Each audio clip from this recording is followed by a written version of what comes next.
Hola a todos, bienvenidos a Paredro, el podcast de libros, autores y demás actores del mundo literario. Mi nombre es Camilo Hoyos y hoy les doy la bienvenida a un capítulo en el cual nos vamos a desplazar a un lenguaje musical porque recientemente salió un libro, pero además un documental que cubre parte de la historia, por no decir prácticamente toda, de lo que es una de nuestras músicas más representativas como lo es el vallenato. Música que en este país no podemos ver únicamente como un género musical, sino con un diálogo muy profundo con nuestra literatura y por supuesto, como ustedes ya se deben estar imaginando, pues con nuestro García Márquez, Cien años de soledad y distintos comentarios que siempre realizó acerca de las conexiones entre lo que es el vallenato y su propia obra. Y para ello hemos invitado a quien está detrás de este documental y de este libro, pero no solamente de este, sino de otros libros tan variados que comparten esa obsesión, digámoslo, aquí de Paredro por siempre estar trayendo puntos de vista de distintas orillas y sobre eso estaremos hablando.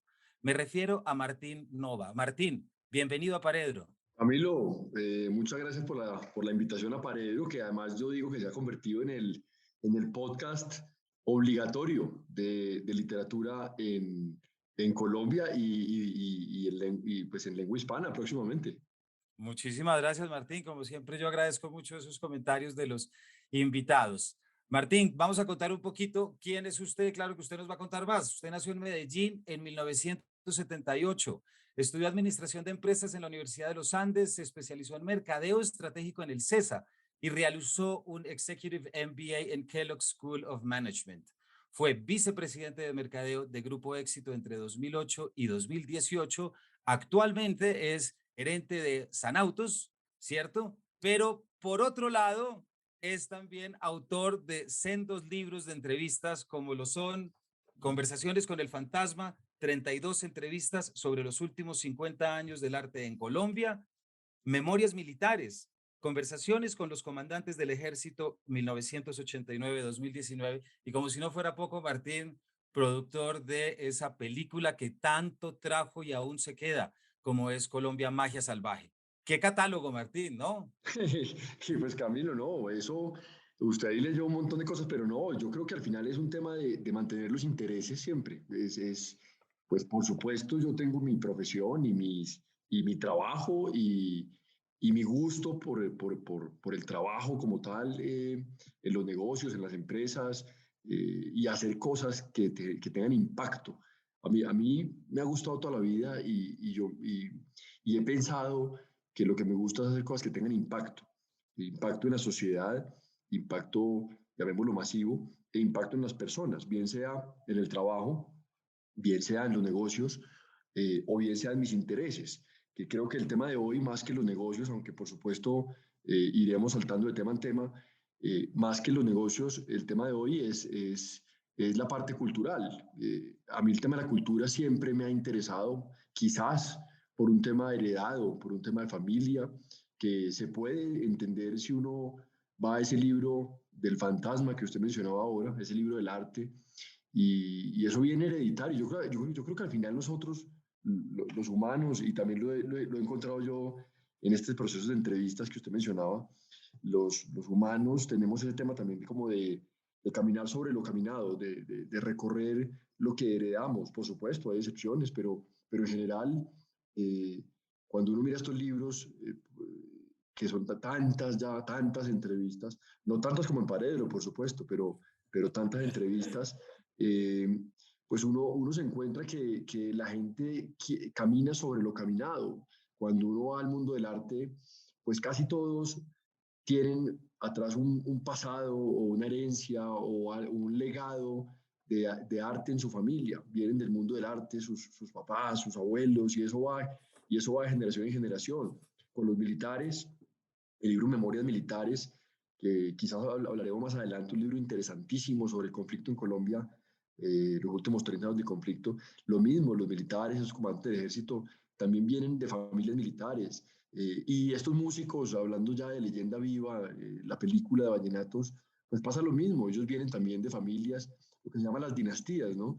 Entonces, pues esa herencia, y yo he querido profundizar en los intereses. Cuando a mí hay un tema que me llama la atención pues yo simplemente trato de indagar y aprender y documentarlo y que no se quede en un simple interés. Eh, Alguna vez me decía mi abuela, y esto lo he contado quizás, pero alguna vez mi abuela, que para mí fue muy importante, me decía, me preguntó de niño, yo tenía menos de 10 años, y me preguntó, yo recuerdo mucho esa pregunta, ¿qué música te gusta? Y yo le dije, me gusta el pop. En esa época estábamos como comenzando con el pop en inglés en Colombia, y me dijo, ¿y por qué te gusta el pop? Y si te gusta el pop, pues tú tienes que entender y conocer y profundizar en el pop. No es quedarte en que es que me gusta la música. No, es ve hasta el fondo, a entender el por qué. Y yo creo que para mí eso fue quizás, sin saberlo, pues una frase determinante y fue algo que quizás me ha guiado mucho en lo que vino después. Martín, pues tanto ha hecho que no alcancé a nombrar el nombre de la película y del libro sobre el cual vamos a estar hablando y sobre todo vamos a entender cómo llegó a él, que es Leyenda Viva, el alma de un pueblo, en el cual usted se propone descubrir y mostrar los orígenes del vallenato. Pero hay algo aquí que quisiera preguntarle de una vez y es ese perfil tan interesante que usted tiene, que es esa combinación entre lo empresarial y la sensibilidad cultural, y no solo sensibilidad, sino gestión cultural, porque pareciera que usted pone en marcha esa máxima de Picasso de lo importante no es buscar, sino encontrar. Entonces, ¿por qué no nos cuenta un poquito cómo ha logrado usted conciliar estas dos partes y cómo le ha ido? Los empresarios estamos viviendo una época de hiperespecialización en todas las profesiones. El médico cada vez es más especializado. Igual pasa en cada profesión. Estamos viviendo una época de la hiperespecialización y cada persona va a aprender de un tema muy a fondo. Y yo lo que he tratado es de mantener quizás unos intereses un poco más amplios. Yo creo que para el empresario es muy importante mantener una mente curiosa y una mente, llamémosla, inquieta, eh, aprendiendo temas, porque al final todo suma. Si uno, pues obviamente le dedica el tiempo al trabajo, pero aparte uno tiene unos intereses, pues al final todo complementa y logra unos mejores resultados también en la parte empresarial. Yo creo que al final es mantener los intereses abiertos. Martín, en Conversaciones con el Fantasma, ese gran libro de 32 entrevistas en los que nadie se le queda por fuera, entre Beatriz González, Antonio Caballero, Gloria Sea y tantos otros, usted tiene unas primeras páginas en las cuales explica un poco por qué está haciendo esto y habla de una casa que para usted es y fue muy importante como lo es Tecna, de su abuelo Leonel Estrada, uno de los grandes promotores del arte en Colombia. También ha escrito unos artículos muy bonitos sobre la cueva, sobre el grupo de Barranquilla. ¿Por qué no nos cuenta un poquito esos orígenes y esa infancia ya rodeado del arte y cómo eso caló tan profundamente en usted? Camilo, sí, el tema del arte ha sido, pues, ha sido cercano, pues yo desde que tengo memoria, yo crecí rodeado de arte, digámoslo de esa manera, crecer rodeado de arte sin saber que era así. Y eso es lo más bonito, era pues cuando uno crece en el bosque sin saber pues que la importancia del bosque.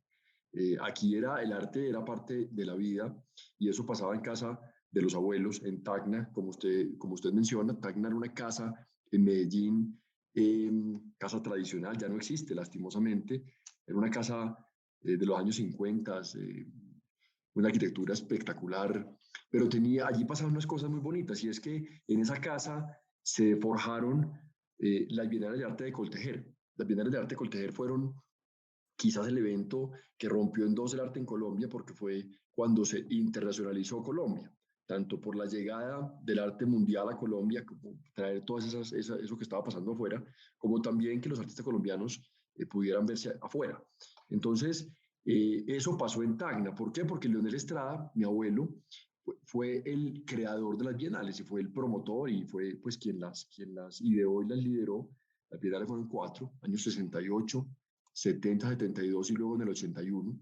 En Medellín fueron unos temas enormes para la época. Es que si uno hoy dice una bienal de arte, pues ¿cuántas hay en el mundo? Bienales hay cientos de bienales en el mundo hoy, es un término ya muy común, pero ubiquemos en el 68. Eran muy pocas bienales en el mundo en la época. Fue un tema muy visionario, muy avanzado lo que pasó. Entonces, en esta casa, eh, pues el arte pues era parte de la vida. Inclusive yo recuerdo mucho la taberna, se llamaba la Taberna del Ahorcado. En el libro de arte, en Conversaciones con el Fantasma, está muy descrito, muy narrado eh, esta casa, está muy narrado esta taberna, que básicamente era en la sala de la casa, se levantaba una tapa debajo de un sofá y bajaba uno a un sótano, el sótano de la casa, que además fue un error de la obra. Cuando arrancaron a hacer la casa se encontraron que había un desnivel y en ese desnivel pues quedó un sótano bastante grande, bastante amplio, que se convirtió en, digo yo, en el centro de reuniones. A mí no me tocó, a mí, todo para mí es como un mito. A mí me tocó ya grande, que bajábamos allá, pues digo grande, es, pues ya no existía la taberna, era un lugar, digamos, abandonado, obviamente intacto en el tiempo, lleno de polvo, pero los niños bajábamos a la taberna muertos de miedo, bajábamos porque era como el mito y había un ahorcado, era allá al fondo de la pared, allá al fondo pues había un, un, un ahorcado que era una escultura hecha por mi abuelo con ropa de un tío de él, que casualmente ese ahorcado lo tengo yo aquí en mi casa, pues, es una escultura.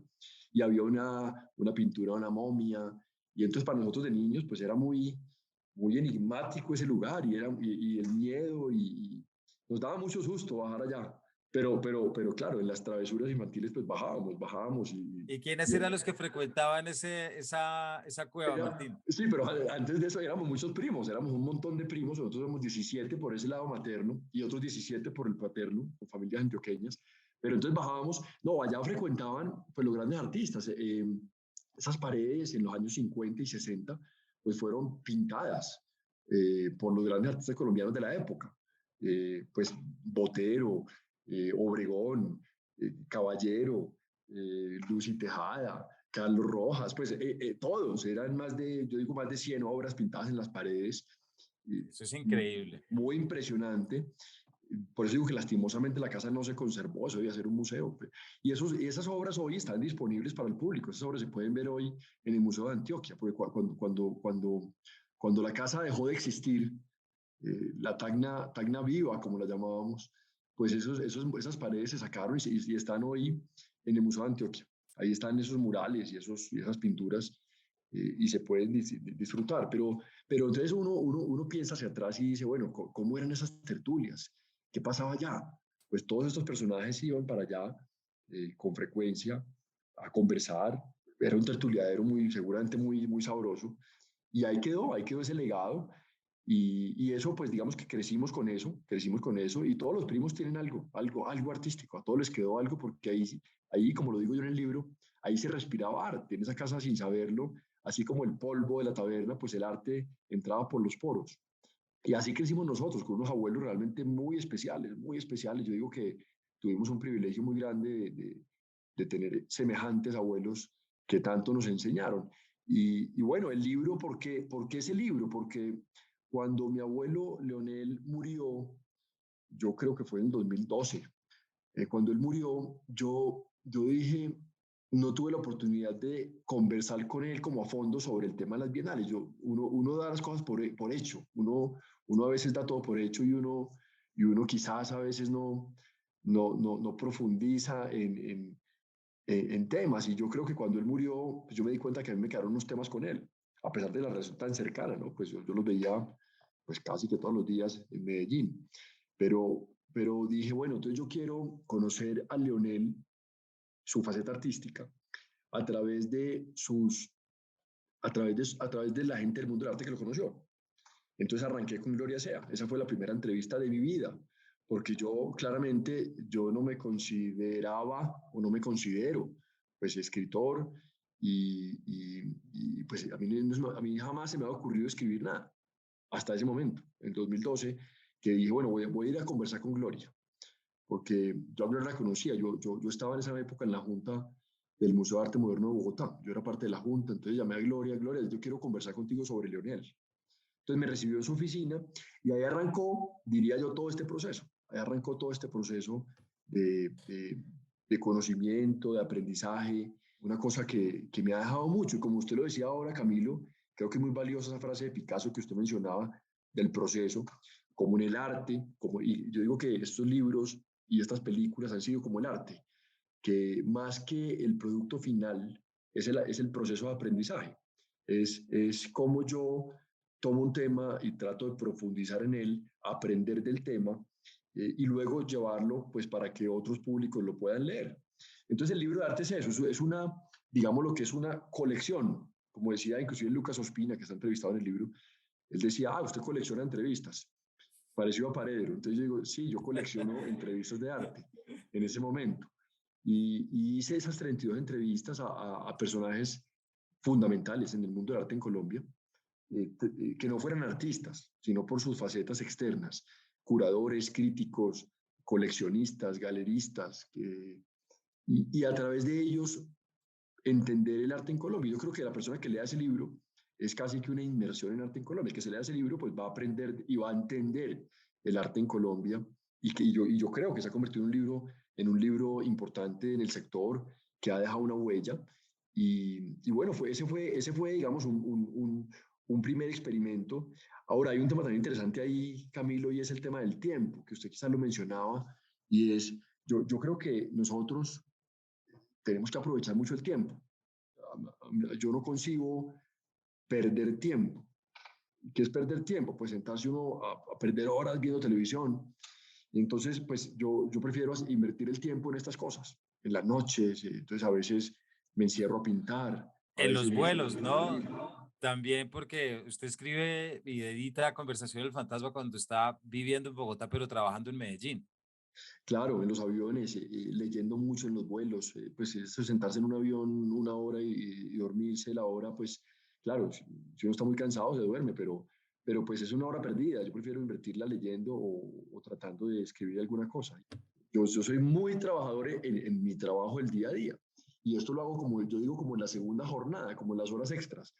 Entonces cuando entrevisté a Gloria, a mí me gustó, aprendí un montón. Esa entrevista, además, es una entrevista muy interesante. Y Gloria ya no está, Gloria murió.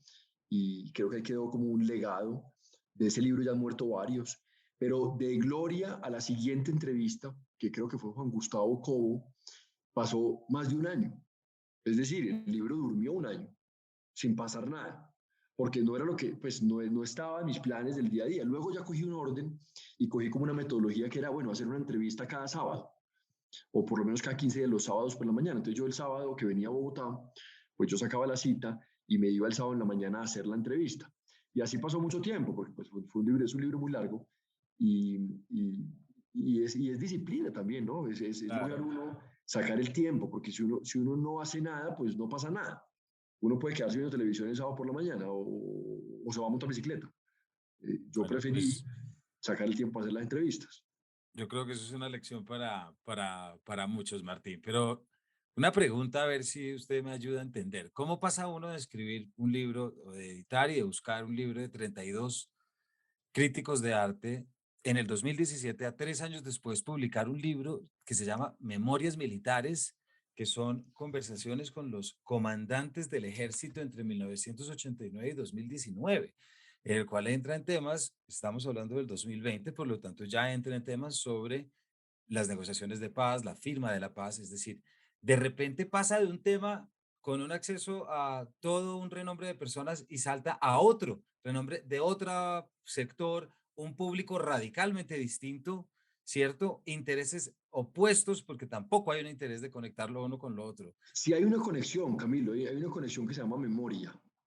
La memoria, y fíjese que son libros todos o películas que tienen que ver con memoria, con conocer nuestro pasado.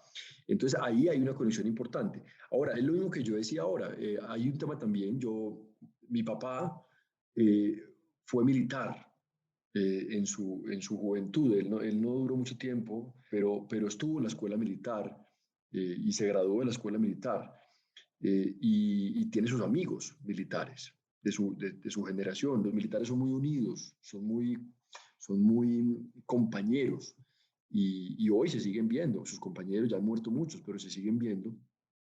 Y entonces yo quizás tenía también en la memoria por allá de mi niñez ir a algunas escuelas militares o algunas bases militares. Y yo tenía eso en la memoria también. Y yo tenía también como empresario y he tenido siempre un interés muy grande por Colombia. Yo, yo, yo tengo un interés muy grande por nuestro país, porque nos vaya bien, algo de política allá en el fondo. y yo quería hacer un curso que se llama el CIDENAL. El CIDENAL se llama Curso Integral de Defensa Nacional, se hace en la Escuela de Guerra todos los años. Es un curso para los coroneles que ascienden a generales, que lo hacen, invitan un grupo de civiles y se tiene una materia que se llama el CIDENAL, una materia donde se ve seguridad nacional y se entiende lo que pasa con Colombia. Yo quería hacer eso desde hacía muchos años y por tiempo, por trabajo, no había podido.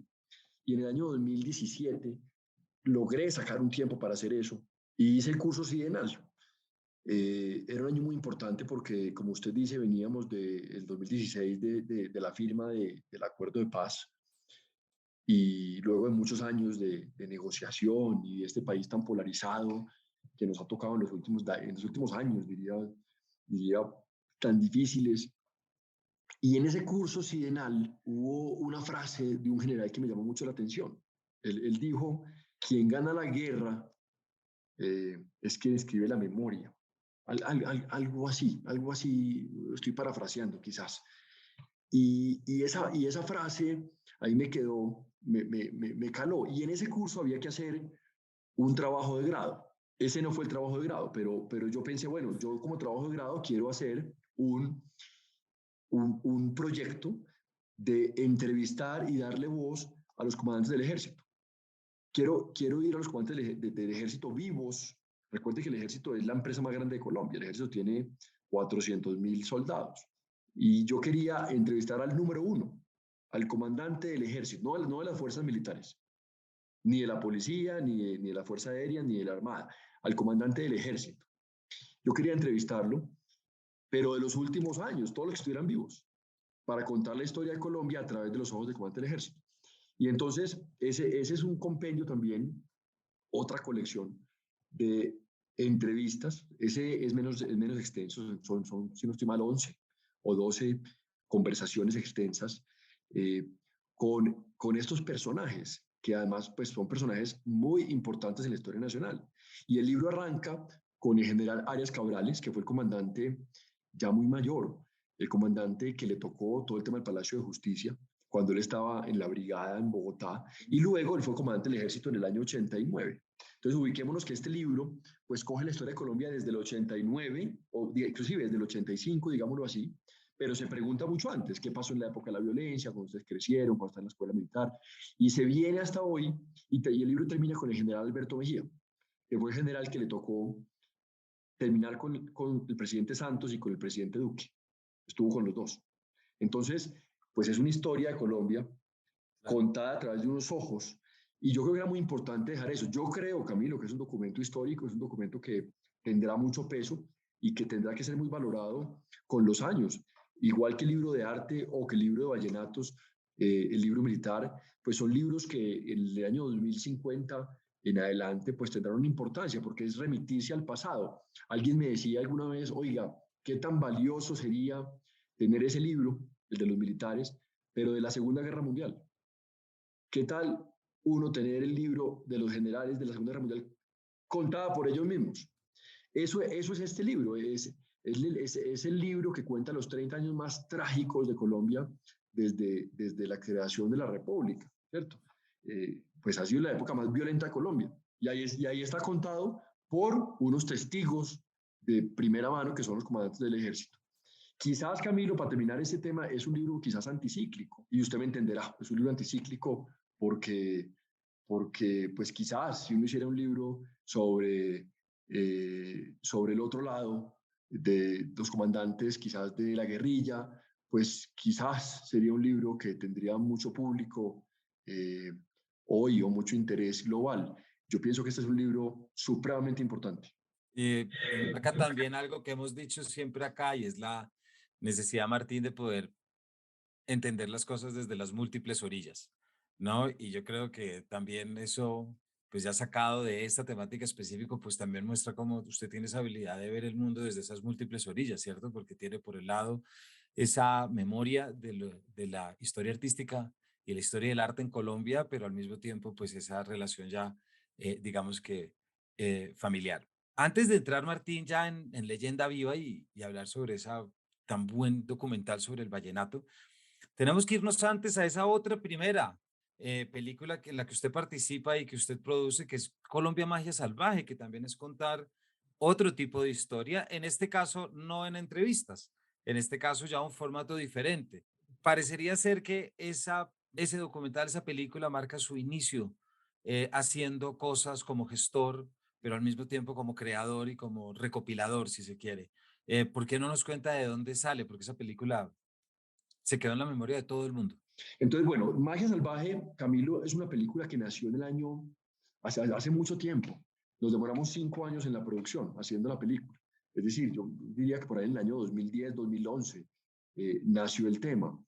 En aquella época yo tenía, digo yo, el privilegio de trabajar en el grupo Éxito como en mercadeo. Yo era vicepresidente de mercadeo en aquella época. Y digo el privilegio porque lo que arranqué en la conversación, porque a mí me gusta hacer cosas de impacto. Y cuando yo veía ese trabajo, que en el que tanto aprendí, lo veía como una manera de llegarle a mucha gente para impactar a muchas personas. Cuando millones de personas son clientes de esta compañía, pues lo que uno haga tiene impacto en millones de personas. Entonces, bien sea con las actividades que hacíamos de música, hicimos muchas cosas con música, hicimos muchas cosas con grandes artistas, con Fonseca, con Carlos Vives, eh, siempre tratando de fomentar temas de interés nacional relacionados con la cultura, ¿cierto? Cómo usar una plataforma, llamémosla de mercadeo, para también generar cultura en el país. Y en aquella época coincidió con una película que se llamaba Home, de Jean-Arthus Bertrand, un francés fotógrafo muy famoso, que hizo Home. Home es una película de las más vistas en la historia de la humanidad. La han visto cientos de millones de personas a través de YouTube. Y es una película impresionante, una fotografía impresionante, que trata de contar un poco la historia de la humanidad en cuanto a medio ambiente y lo trágico y lo que está pasando. Fue de las primeras películas pioneras en tratar el problema, llamémoslo el problema planetario. Es otro tema que a mí me ha interesado mucho y sobre lo cual vengo haciendo un trabajo también para un futuro libro. Eh, y es, y es una película que a mí me cautivó y coincidió también con un gran amigo mío, Francisco Forero, de una fundación Of Defense, que también con sus intereses venía también pensando en lo mismo y decidimos hacer esa película, Magia Salvaje. Una película que, pues que sin duda, digo yo, fue un hito en Colombia en temas de cine y fue un hito en Colombia en temas también de mercadeo y en temas de medio ambiente. Eso nació como una estrategia de marketing, eso nació como una estrategia de cómo una marca, como el Éxito, pues se acercaba más a la comunidad, se acercaba más llamémoslo, a su clientela. Una marca que impacta, repito, a tantas personas, a tanta cantidad de gente, una marca que al final termina siendo como un reflejo de lo que es Colombia. Y así nació, como una estrategia de marketing, pero muy rápidamente escogió un tamaño tan grande que fue como un tema social y un regalo para Colombia. Y así se vio dentro del grupo de Éxito un compromiso absoluto y con el apoyo muy grande pues, de dos personas que fueron Gonzalo Restrepo y Carlos Mario Giraldo, que creyeron en el tema y sin ellos no se hubiera podido hacer, que eran pues los presidentes de la compañía en ese momento. Eh, y esa película, pues digo, que marcó un hito porque nos mostró una Colombia que no conocíamos. Colombia es el segundo país del mundo en biodiversidad. Es el segundo país del mundo en biodiversidad. Y los colombianos no éramos tan conscientes de eso. Entonces queríamos mostrar eso a los colombianos. Esa película nos mostró lo que era el Chiribiquete. El Chiribiquete, podría decir uno que no lo conocíamos los colombianos antes de eso. Se había descubierto, sí, en el año 85, pero una cosa es descubrirlo y otra es que los colombianos masivamente sepamos qué es el chiribiquete. Y eso se logró con Magia Salvaje. Fue una película entonces que nos trajo eso, fue una película que recurrimos a lo mejor del mundo, en su momento, buscamos eh, pues los mejores, llamémoslo los mejores camarógrafos, el mejor director, el mejor creador de música, aunque la música pues fue compuesta por artistas colombianos como Carlos Vives, Fonseca, Juanes, todos estos grandes artistas, pero al final hubo un gran ensamblador de esa música, un tipo pues de nivel mundial. Y y una gran investigación. Entonces, luego de un trabajo de 5 años, pues sale esa película en septiembre del 2015 y, y hizo un boom porque pues que llevar a cine, a ver un documental, 2,5 millones de personas, pues no había pasado y yo creo que pues es muy difícil que pase de nuevo. Eh, y fue una película que quedó, como usted lo decía, que quedó en el corazón de los colombianos y que casi todo el mundo, casi todo colombiano la ha visto. Y lo más importante, con lo que arranqué, enamorar a las personas, impactar a mucha gente.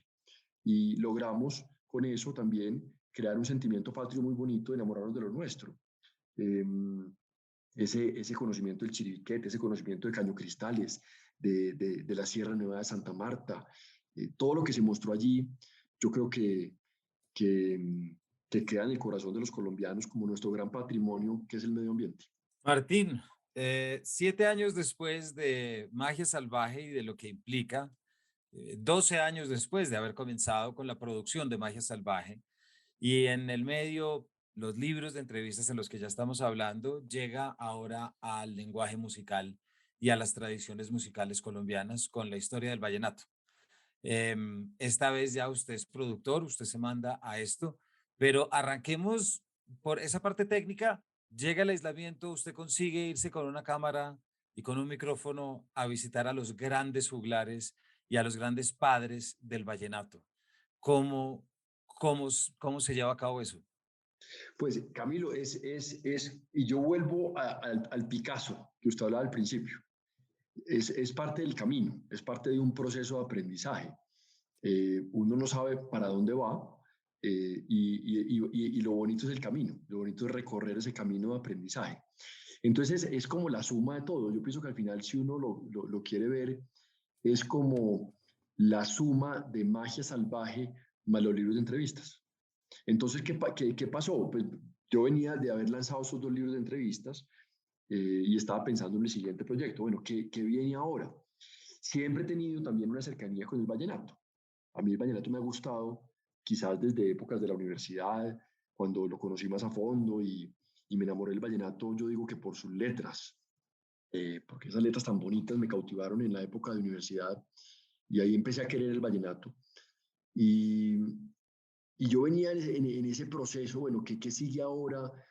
Eh, venía también de hacer un viaje vallenato, habíamos hecho un viaje, un paseo vallenato supremamente especial, donde nos fuimos a recorrer los pueblos vallenatos, un grupo de amigos, y todo eso va quedando como la semilla. Eh, entonces dije, bueno, voy a hacer un libro de vallenatos, voy a hacer lo mismo que hice con el arte, lo mismo que hice con Conversaciones con el Fantasma, pues voy a hacerlo con vallenatos, voy a irme a entrevistar a los grandes protagonistas del mundo vallenato, que son los compositores. Voy a hacer un viaje, voy a buscarlos, voy a contactarlos y voy a dejar, preguntarles qué es el vallenato, eh, por qué, eh, qué componen, a qué le componen, qué los inspira, etcétera, etcétera, ¿cierto? Y por supuesto, la famosa discusión de para dónde va el vallenato y qué pasa con el vallenato. Era así nació la idea. Y ya en ese proceso, eso fue en plena pandemia, pues yo dije, bueno, si vamos a hacer ese viaje, a gastarle el tiempo a la investigación, a las entrevistas, a ir hasta allá, eh, pues, pues voy a filmarlo de una vez, pensando un poco uniendo cosas, ¿no? Magia Salvaje, más los libros, eh, más el interés de llegarle a mucha gente para dejar un legado y un aprendizaje, una memoria. Entonces, así empezó. Entonces, me llevé unas cámaras, me llevé un equipo de producción, sin mayores ambiciones tampoco, porque esto a diferencia de Magia Salvaje, que tenía pues un presupuesto enorme y que nació pues, con una visión muy distinta, esto nació, esto fue creciendo y también demuestra que uno puede hacer las cosas cuando las quiere hacer. Y nos fuimos para allá con las cámaras a hacer esas entrevistas iniciales. Eh, y ahí está el producto final. El producto final se llama Leyenda Viva, está en cines en este momento, la gente lo puede ir a ver en cine, ha tenido una crítica bastante positiva, ha gustado, yo creo que el tema ha tenido un impacto y vamos a ver cómo hacer para que cada vez lo vea más gente. Eso pienso yo que eso debe llegar a los colegios, a las universidades, porque es un homenaje a lo que somos nosotros, es un homenaje a nuestro folclore, es un homenaje a nuestra cultura. Yo ahora decía que Magia Salvaje es un homenaje al medio ambiente, ¿cierto? A un tesoro colombiano que es el medio ambiente. Yo siempre he pensado que si nosotros miramos cuáles son nuestras fortalezas, que uno debe trabajar mucho las fortalezas más que las debilidades, aprovéchelas. Pues Colombia tiene dos grandes fortalezas. Una es el medio ambiente, la biodiversidad, cómo Colombia puede usar eso para el desarrollo y para el crecimiento. Pero hay otra fortaleza que es la cultura, que es la música. Colombia es un país que hoy es potencia mundial en música. Entonces también, pues, cómo lograr que la gente conozca ampliamente eso que tenemos, ese legado vallenato es valiosísimo. Yo creo, y aquí me atrevo a decir algo que quizás genere choque, y es que mucha gente dice que no le gusta el vallenato, y yo me atrevo a decir que es porque no lo conocen, porque el que conozca el vallenato, el que se profundice en el vallenato y vaya a entender esos cantos vallenatos, qué son, por qué, a qué le cantan, por qué las letras, pues al final, pues termina enamorado del vallenato. El vallenato tiene una profundidad y tiene unas bases tan fuertes pues que mire lo que ha generado el vallenato, la música colombiana que vemos actualmente, pues tiene mucho que ver con, con el vallenato. Y otro tema, Camilo, que usted lo decía al principio, y usted arrancó la entrevista preguntando por García Márquez o mencionándolo, yo también digo, García Márquez es, digamos, el gran orgullo colombiano en temas de cultura, nuestro premio Nobel, del cual nos sentimos todos orgullosos y con ese gran libro, Cien años de soledad. Y él mismo decía que ese libro es un vallenato largo. Él decía que eso es un vallenato. Entonces yo creo que a nosotros como colombianos nos ha faltado entender más ese origen vallenato. Si nuestro gran orgullo colombiano, nuestro gran orgullo literario y cultural dice que él es un vallenato, pues yo creo que hay que ir allá a entender ese vallenato. Claro. Hay que ir a las bases, a la profundidad, a ver qué es ese cuento, qué es eso que nació y que generó, digo yo, uno a ese García Márquez, que no existiría sin ese vallenato. Si García Márquez, ayer hablaba con alguien que me decía que García Márquez podría haber crecido en Riohacha por su mamá. Y entonces seguramente pues no habría Cien años de soledad, ¿cierto? Eso existe es porque él creció donde creció y le tocó ese ambiente eh, alrededor de él. Entonces, primero eso. Y segundo, pues toda esa cultura, toda esa riqueza musical colombiana actual, esa música, llamémosla al pop colombiano o llamémoslo inclusive la música urbana, como queda evidenciado en Leyenda Viva, tiene mucho que ver también con ese vallenato. Entonces, si el vallenato es tan importante en el presente para nosotros, pues, hombre, tenemos que ir a entender también esas raíces y de dónde viene. Y eso es lo que pretende Leyenda Viva de una manera muy amena, de una manera muy amena y muy agradable de ver. Es una película que a mí me ha gustado mucho dos cosas en los cines. Uno es que la gente canta en el cine. Eso pues a mí no me ha tocado antes, de la gente cantar en el cine. Y segundo es que en muchas funciones la gente aplaude. Cuando acaba la Qué película, bueno. la gente aplaude. Y eso es que se están aplaudiendo ellos mismos, porque al final, y es como magia salvaje, al final, magia salvaje, ¿por qué funcionó? Porque era ir al cine a echarse flores uno mismo sobre Colombia. Aquí pasa lo mismo, es ir a echarse flores sobre nuestro folclore, sobre nuestra cultura, es ir a casi que ir a decir, hombre, somos los mejores. Y eso es lo que también quiere Leyenda Viva, es que queramos lo nuestro y nos enamoremos más de lo nuestro. Bueno, pues entiendo por qué la gente de Martín va a cantar, porque es un documental que tiene más de 100 canciones, vallenatos, desde los grandes clásicos hasta temas mucho más modernos, con entrevistas a Gustavo Gutiérrez, a Rosendo Romero, a Sandra Daza, a Santander Durán, a Deimar Marín, también por supuesto a Carlos Vives. Es un trabajo también que logra, a mí me pasó que recordé muy bien todo lo que supuso ese cambio cultural de Carlos Vives y por supuesto quien a mi juicio no tiene la mejor voz del vallenato, sino de toda la música en Colombia, como lo es Fonseca, y cosa que no me cansaré de repetir. Nadie tiene una voz como la de él. Pero Martín, se nos está acabando el tiempo y hay algo que le quiero preguntar, porque hay un momento muy bonito de su documental que aquí invitamos a que vayan a ver. Y si están escuchando esta entrevista y ya no está en cines, pues seguramente va a estar en Netflix o seguramente va a estar en una plataforma para que hagan lo mismo. También está el libro. Pero hay una escena muy bonita entre Leandro Díaz y García Márquez. No sé si es una escena inédita, Martín, si ya se había pasado en alguna parte, pero es un momento ya los dos en entrada de edad y hay que recordar ese muy bello epígrafe de en adelante van estos lugares, ya tienen su diosa coronada, que incluye García Márquez en ese bellísimo libro que es Cien años de soledad, que es el vallenato de Leandro Díaz. ¿Por qué no cerramos contándonos un poquito esa escena tan bonita y que sea un gancho también para los que quieren recoger imágenes y escenas de García Márquez? Pues Camilo, esa es una escena que ha conmovido mucha gente, ha conmovido la gente, yo creo que es de los momentos más sentidos de la película, porque García Márquez está en el corazón, ¿cierto? Al final García Márquez es Colombia, ya es parte está metido en el día a día nuestro y ha generado tanto. Y, y cuando aparece García Márquez con Leandro, que Leandro es una de esas grandes cimientos, una de esas grandes columnas del vallenato, uno de esos grandes juglares al que tanto le debemos, porque es que lo que ha generado en cultura un tipo como Leandro es mucho, pues cuando uno se los encuentra a los dos ya tan grandes, tan mayores, eh, tan pocos meses antes de morir los dos, en una parranda vallenata, es espectacular. Es espectacular, es una escena inédita prácticamente. Por ahí andaba, pero no se había mostrado. Eso lo filmó un personaje que se llama Oystein, un europeo que vino a Colombia y se encontró a Leandro y se enamoró de la historia de Leandro y siguió a Leandro y lo documentó y tiene unas fotos y tiene unos filmaciones que es absolutamente espectacular. Y yo sí quiero darle a él el crédito y el agradecimiento por haberse enamorado del vallenato, por haberse enamorado de Leandro y haberle hecho esa documentación a Leandro en sus últimos años de vida.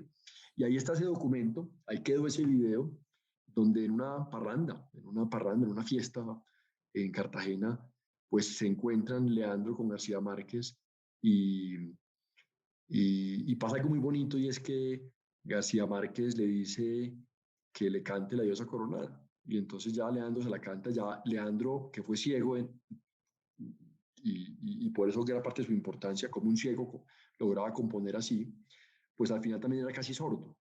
Entonces como él también perdió su voz y ya cantaba, pues con una voz muy distinta. Eh, y eso está en la película. Y pues también, por supuesto, en el libro, que es mucho más amplio, eh, pues se cuenta la historia de la relación de ellos dos. Se cuenta pues cómo se conocieron, por qué la cercanía, por qué fueron tan amigos, cómo fue la historia de la diosa coronada, porque hasta donde entendí, eh, la diosa coronada iba a ser el nombre del libro. El libro se iba a llamar La diosa coronada. Lo que pasa es que la editorial, por un tema, entiendo que de derechos no lo permitió, pero entonces quedó en el epígrafe, pero el nombre del libro iba a ser La diosa coronada. Qué cosa tan curiosa. Y eso está en el libro, está contado por Ivo Díaz, que es el hijo de Leandro. Ahora, ¿por qué el libro, Camilo? El libro nace también porque eh, todo nació en un libro que se convirtió en película, pero la película también luego tiene un libro. Esto es una plataforma completa, también tenemos banda sonora con esas canciones grabadas originalmente, una belleza de banda sonora, canciones que van a durar para siempre porque nunca pasarán de moda. Y el libro era básicamente, bueno, el documental dura hora y 50 de documento, pero teníamos más de 40 horas de entrevistas, de conversaciones con estos personajes. Y alguno de ellos me dijo, sin saberlo, Rosendo Romero, un gran historiador y compositor, me dijo, Martín, guarda esto para el futuro, guarda esto, para que en 2050, cuando el hijo le pregunte al papá quién era Alejandro Durán, pues ahí esté la respuesta, para que sepamos de dónde venimos. Entonces dijimos, bueno, si hay 40 horas de entrevistas que cuentan una historia, pues no se pueden perder. Hagamos el libro. Claro Hay que algo sí. muy raro ahí, es cómo se logra hacer del mismo proceso de entrevistas para un libro, sacar una película. Que hay algo interesante, porque pues al final uno dice, bueno, uno hace una película con un guión, es distinto el proceso de creación, pues aquí hay como una unión, como decía usted otra vez, repito, lo mismo de Picasso, y es Aquí lo importante es disfrutar el camino, es disfrutar ese aprendizaje y al final sale un producto. Pero lo importante no fue ese producto, fue el proceso que se llevó para llegar a ese producto final. Este documental, Leyenda Viva, es un documental, creo yo, supremamente profundo. Cada cada frase está ahí por algo. Yo creo que es un documental que uno puede ver varias veces. Ayer me decía alguien que lo ha visto 5 veces porque cada vez que lo ve encuentra cosas distintas. Cada frase está ahí por algo. La primera película duraba 4 horas y media y la fuimos recortando a hora y 50. Y también, Camilo, ya para terminar, también podría haber sido una serie, porque mucha gente me dice, oye, ¿por qué no hizo más bien una serie de 6 capítulos con tanto contenido? Y es también pensando en la memoria, es porque como esto no es un negocio de por sí, sino es un ejercicio de memoria, es 6 capítulos, sí, muy bonitos, pero pasan a la historia. Es como el ejercicio de Buenavista Social Club. Buenavista Social Club es una película que pasará a la historia. ¿Cuántas series hay en Netflix? ¿Cuántas series hay sobre Cuba? Tantas. La importante es Buenavista. Y aquí era pensando lo mismo, hacer un documento que perdure en el tiempo. Bueno, pues ya lo saben nuestros oyentes, Leyenda Viva, el alma de un pueblo, que está aún en Colombia. En las próximas 2 semanas estará en carteleras y después estará en Netflix para que lo vayan a buscar. Si les interesa el vallenato y si les interesan las memorias militares, también editadas por Planeta en el 2020, o si más bien es un tema artístico en Conversaciones con el Fantasma del 2017. Todo gracias a Martín Nova, con quien hemos estado hablando hoy, que ha sido el productor y gestor de estos productos y memorias e historias, sobre todo nacionales. Martín, muchas gracias por habernos acompañado en Paredro y por habernos compartido este gran viaje de curiosidad, gestión y ejecución cultural. Camilo, muchas gracias y invitar a la gente a hacer cosas. Yo más que invitarlos a leer los libros, es invitarlos a que hagan cosas ellos mismos, hagan cosas. Todos podemos hacer lo que queramos. Bueno, pues entonces ahí queda y creo que este capítulo es un claro ejemplo de eso. Así que muchas gracias por habernos acompañado y nos vemos en una próxima edición de este Paredro.